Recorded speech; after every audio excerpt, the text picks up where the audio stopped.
मूसल को घिसा, उस पृथ्वी पर पत्थर के ऊपर मूसल घिस करके जितनी चोन बची उसको समुद्र में फेंका। उस समुद्र में जब मूसल की चोन जाकर के समुद्र में गिरी, उस समुद्र में गिरी हुई चोन को मछली निगल गई, और जब मछली निगल गई तो मछुआरा उसे जाल में शिकार खेलने आया, उसी मछली जाल में फंस गई। मछली गई, मछुआरा लेकर के पकड़ के ले गया। जब मछली को काटा तो भैया वही मूसल की जो चोन बची थी एक कील की जैसी, मछुआरा लाया, उसे बाजार में बेच दिया। और बाजार में बेचकर लोहार ने क्या किया, उसका एक बाण बना दिया, धनुष के तीर जैसा एक तीर बना दिया 3 कोने का, और उसे बाजार में बेच दिया। वहां पर एक पहेलिया आया और उस तीर को लेकर के चला गया। एक बार की बात है, भगवान प्रभात क्षेत्र में बैठे थे। कहते हैं उस क्षेत्र में भगवान जब देखा कि इस संत का श्राप लग गया, यदुवंशी लोग सब आपस में लड़ने लगे, सब एक दूसरे पर वार करने लगे, युद्ध करने लगे आपस में, भाई भाई सब युद्ध करने लगे, क्योंकि ऋषियों का श्राप था कि तुम्हारा यदुवंश इस मूसल के द्वारा सब नष्ट हो जाएगा। आज सारे यदुवंशी ने क्या किया, कहते हैं जहां पर ये समुद्र में घिस करके इस मूसल को फेंका था समुद्र में, तो जब मूसल की घिस करके फेंका था धातु को, उस लोहे को, तो उससे एरका नाम की घास जम गई थी। यदुवंशी लोग समुद्र के किनारे गए, भगवान कृष्ण के वंश के सब बालक गए। एरका नाम की बड़ी घास होती है चोन जैसी, उस घास को लेकर के यदुवंशी एक दूसरे पर वार करने लगे। जैसे ही उस घास एरका नाम की घास को वार किया, एक दूसरे से यदुवंशी आपस में लड़कर मरने लगे। धीरे धीरे यदुवंश समाप्त होने लगा। अब तो घबराए, दौड़े दौड़े गए, भगवान समझ गए कुछ नहीं, संत का श्राप लगा है। भगवान जब एक एक करके यदुवंश में सब ध्वस्त हो गए, सब यदुवंशियों के द्वारा मारे गए आपस में युद्ध में। भगवान गए, भगवान जाकर के जमुना के किनारे कहते हैं उस कदम के नीचे बैठ गए, जंगल में बैठ करके मुरली बजाने लगे। जैसे मुरली बजाना भगवान ने प्रारंभ किया, और पूर्व जन्म का सुग्रीव का भाई जिसको भगवान ने त्रेता में राम बन करके छिप करके बाण मारा था, वही बाली आज बहेलिया बन करके आया। भगवान कृष्ण कदम के नीचे मुरली बजा रहे थे और ये बहेलिया शिकार खेलने आया। जैसे इसे कुछ लगा कि कदम के नीचे कोई ज्योति चमक रही है, भगवान के इस दाहिने पैर में एक मणि का निशान था, कौस्तुभ मणि थी, उस मणि जैसे पैर में नजर आई, चमकी। बहेलिया ने तरकस से बाण तीर निकाला, और जैसे ही तीर निकाल करके चलाया, अब वो तीर बहेलिया का जा करके भगवान के दाहिने पैर के अंगूठे में लगा। जैसे उस बहेलिया का तीर भगवान द्वारिकाधीश कृष्ण के चरणों में लगा, भगवान पृथ्वी पर धड़ाम से गिर पड़े। तब तक ये बहेलिया दौड़ करके पहुंचा, देखा कि वहां कोई ना हिरण है, ना हिरण की आंख, ना कोई जीव। भगवान साक्षात परमात्मा त्रिलोकीनाथ द्वारिकाधीश के पैरों में वो तीर छिद गया। भगवान पृथ्वी पर पड़े, जाकर के बहेलिया रोने लगा। भगवान ने उसे उठा लिया, कहा बहेलिया तू चिंता मत कर, मैं पूर्व जन्म का राम हूँ और तू पूर्व जन्म में बाली था। मैंने सुग्रीव से मित्रता की, छिप करके बाण सुग्रीव के सहारे मैंने तुझे मार दिया था, पूर्व जन्म का तूने मुझसे बदला लिया है। कहते काया तेजो पातक होई, बिन भोगे छूटे नहीं कोई। जो इस शरीर से पाप होता है वो कभी छूटता नहीं है। आज द्वारिकाधीश ने उसको गले लगाया, आशीर्वाद दिया कि बहेलिया इसमें तेरी गलती नहीं, तू पूर्व जन्म का वाली, मैं पूर्व जन्म का राम हूँ, और मैंने तुझे छिप कर मारा था, तूने भी छिप करके मारा। मेरा और आपका आज यहाँ बदला पूरा हुआ। तब तक भैया क्या हुआ, अर्जुन रथ लेकर के आ गए। अर्जुन ने देखा, अरे द्वारिकाधीश किसने हाल तेरा किया, ये आपके पैरों में चरणों में किसने तीर चलाया। अर्जुन ने गांडीव धनुष को उठा लिया। उस गांडीव को उठा करके कहा मैं उसे जीवित नहीं छोड़ूंगा जिसने आपके चरणों में तीर को चलाया। भगवान ने सांत्वना दी, तुम चिंता मत करो, द्वारिका में जाओ, द्वारिका में जाकर के सब द्वारिका वासियों को बताओ यदुवंश का संहार हो गया, जितने लोग बचे हैं द्वारिका से बाहर आ जाएं, वरना द्वारिका समुद्र में आज की रात्रि में समा जाएगी। अर्जुन से कहा कि जाओ जो द्वारिका में जितनी भी राधा किशोरी रुक्मणी जितनी भी मेरी सवारियां हैं सबको लेकर के तुम द्वारिका से वापस आओ।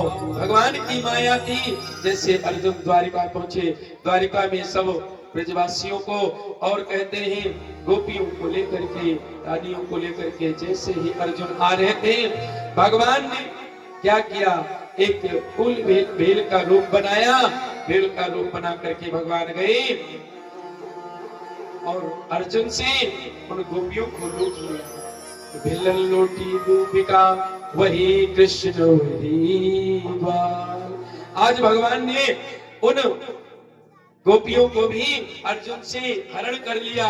अर्जुन का गांडीव धरा का धरा रह गया। भगवान ने सबको आशीर्वाद दिया, आशीर्वाद दे करके कहने लगे, समय में साकेत धाम विमान आया, बैठ करके भगवान सबको आशीर्वाद देख करके जब जाने लगे, उद्धव जी आ गए। उद्धव जी कहने लगे, प्रभु आप हम सबको छोड़ करके जा रहे हैं, हम आपके बगैर कहाँ रहेंगे, कैसे जिएंगे, आपके बगैर जी नहीं पाएंगे। भगवान द्वारिकाधीश ने कहा तुम चिंता मत करो, एक रूप में मैं साकेत धाम वैकुंठ जा रहा हूँ और एक रूप में इस श्रीमद् भागवत जो पेटी में भागवत ग्रंथ रखा है, इस भागवत में मैं अपने शरीर को समाहित कर रहा हूँ। कलयुग में जो मेरी भागवत सुनेगा, इस भागवत के ग्रंथ को जो दर्शन करेगा, साक्षात कृष्ण रूपी का दर्शन करेगा। तेरे अंबांगमयी मूर्ति प्रतीक्षा वर्तते, ये साक्षात कृष्ण रूपी ही तो भागवत है। भगवान कहते हैं भागवत में समाहित हो गए, अपने सभी भक्तों को आशीर्वाद दिया और फिर को चले गए। बोले वृंदावन बिहारी लाल की। सुखदेव कहते हैं राजन परीक्षित, जैसे 7वां दिन आया, हुआ क्या भैया, इधर तक्षक को जो श्राप लगा था उस परीक्षित को तक्षक काटने का 7वां दिन जैसे आया भैया, तक्षक सर्प वही जीवित होकर के जो ऋषि के गले में, सभी ऋषि के गले में राजा परीक्षित ने मरा हुआ सर्प डाला था, उनको श्राप लगा था, इत लंघित मर्यादम तक्षके सप्तमे हनि, यही जीवित होकर के तक्षक 7वें दिन परीक्षित को में डसेगा।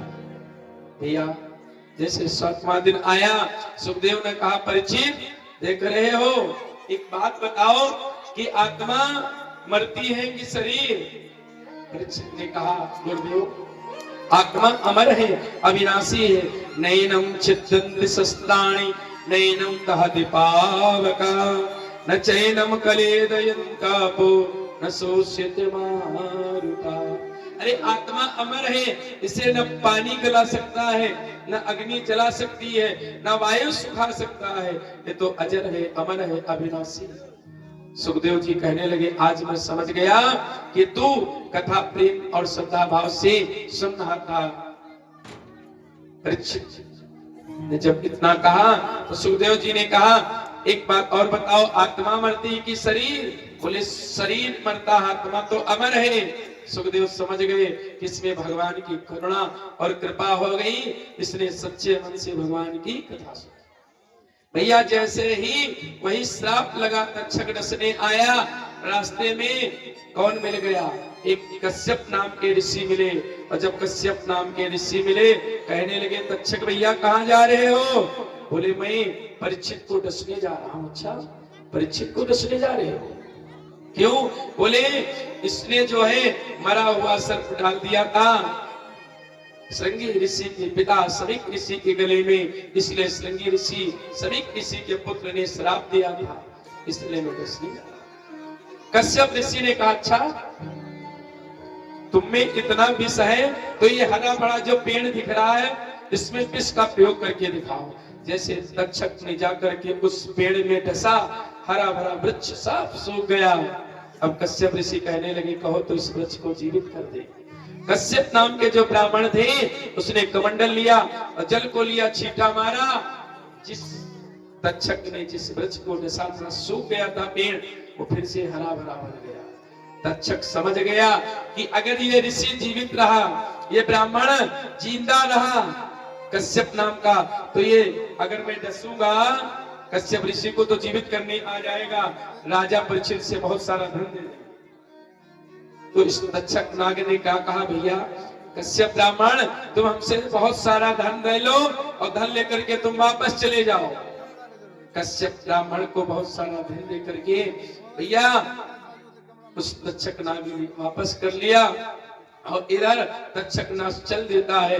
जैसे नाग कहते हैं कि उस परीक्षित के राज्य में आया, और परीक्षित कहते हैं उस समय भगवान की कथा सुन रहे थे। कथा सुनते समय पुष्पों में आकर के तक्षक नाग सूक्ष्म रूप से बैठ गया, छोटा सा रूप बनाया और फूलों में बैठ गया।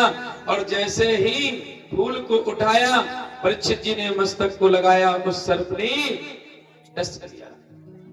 सुखदेव जी कहते, राजन परीक्षित, उस सर्प को डसने से पहले परीक्षित के प्राण निकल चुके थे और भगवान कृष्ण में समाहित हो चुके थे। शरीर को उस तक्षक ने डसा। जैसे उनके पुत्र को, परीक्षित के पुत्र जन्मे थे, इनको पता चला कि मेरे पिता को सर्प ने डस लिया है, तो इन्होंने क्या किया, लखीमपुर जिला में देवकली नाम का तीर्थ है, उस तीर्थ का नाम है देवकली नाम तीर्थ। वहां पर परीक्षित के पुत्र जन्मेजय ने सर्पायज्ञ किया कि मेरे पिता को जिसने डसा है उसको मैं जीवित नहीं रखूंगा। क्या किया, हवन कुंड बनाया और स्वाहा बोल करके ओम सर्पाय स्वाहा करने लगे। जैसे अग्नि में स्वाहा बोलने लगे, आकाश मंडल में दुनिया में जितने सर्प थे सब आ करके उस कुंड में जल करके भस्म होने लगे। एक एक सर्प, एक एक नाग आकर के सर्पायज्ञ में कुंड में जल करके भस्म होने लगे। एक नाग जाकर के कहते इंद्र के घोड़े के पहिए में, इंद्र का जो रथ का पहिया था उसमें जाकर के छिप गया और वो बच गया। आज जितने भी सर्प नाग हैं उस जाति के जो बच गया था यज्ञ से, सब उसी की संतान है। जब ये जन्मेजय यज्ञ कर रहे थे सर्पायज्ञ, तब आस्तिक मुनि आए, कहने लगे पुत्र बालक, तुम तो सम्राट राजा परीक्षित के पुत्र हो। अरे कई हिंसा के बदले हिंसा की जाती है, तुम्हारे पिता को डसा और तुम उनको सर्पायज्ञ करके मार रहे हो। जीव वध नहीं करना चाहिए, छोड़ दो, क्षमा करो। तुम तो पांडवों के वंश के उत्पन्न होने वाले सुपौत्र हो, सुंदर हो, इन जीवों का वध मत करिए। आस्तिक मुनि के कहने से जन्मेजय ने सर्पायज्ञ को वहीं पर बंद कर दिया। आज भी अगर कोई व्यक्ति उसके घर में सर्प घुस जाता है, आस्तिक ऋषिये नमः, ओम आस्तिक ऋषिये नमः, इस मंत्र का 11 बार पढ़ करके अगर मिट्टी पर मंत्र को अभिमंत्रित करके मिट्टी को अगर उस घर में डाल दो, सर्प अपने आप भाग जाएगा। चाहे जितना भयंकर सर्प हो, नाग हो, आस्तिक ऋषि का 7 बार नाम लेने से भाग जाता है। आज आस्तिक ऋषि ने जन्मेजय को शांत किया, क्रोध शांत किया।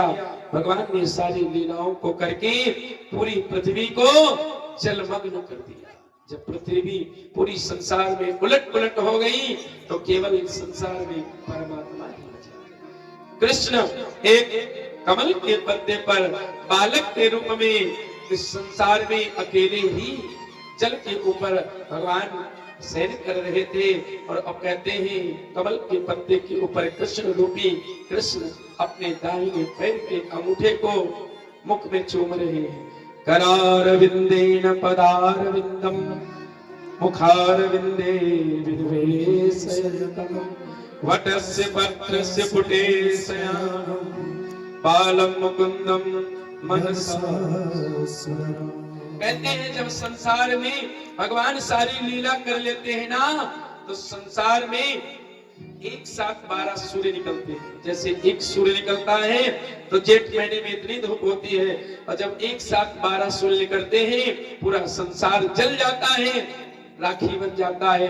भगवान क्या करते हैं, उलट पुलट पृथ्वी का करके पूरी पृथ्वी पर जल ही जल दिखाई देता है, और जल पर केवल नारायण ही दिखाई पड़ते हैं। नारायण अपने भक्तों का कल्याण करते हैं। कहते परीक्षित का उद्धार हो गया, श्राप लगा था वो पूरा हो गया। और कहते भक्ति और श्रद्धा से साप्ताहिक जो श्रीमद् भागवत कथा को सुनता है, भगवान कहते हैं उनके जीवन में कभी न दुख आते हैं न कोई संकट आते हैं, धन धान्य समृद्धि सुख संपत्ति प्राप्त होती है, भगवान की करुणा कृपा होती है। कहते हैं जहां पर भागवत की कथा होती है, जिस कुल में, जिस नगर में, जिस क्षेत्र, जिस गांव में कथा सुनने वाले लोगों के कुल के पवित्र जो पितृ लोग होते हैं, जो भागवत कराते हैं, उनके पितृ लोग अंतरिक्ष से दर्शन करते हैं कि हमारे कुल में हमारा बेटा, हमारा पुत्र, हमारा पौत्र भागवत यज्ञ करा रहा है। पितृ लोग प्रसन्न होते हैं। जहाँ पर कथा होती है, जिस गांव में होती है, सब आकाश मंडल से सभी श्रोताओं के पितृ लोग ऊपर से सबको आशीर्वाद देते हैं और सुख शांति का वैभव फल प्रदान करते हैं। बोली द्वारिकाधीश भगवान की, बोली भागवत भगवान की। एक श्लोक हमारे साथ भी बोलेंगे।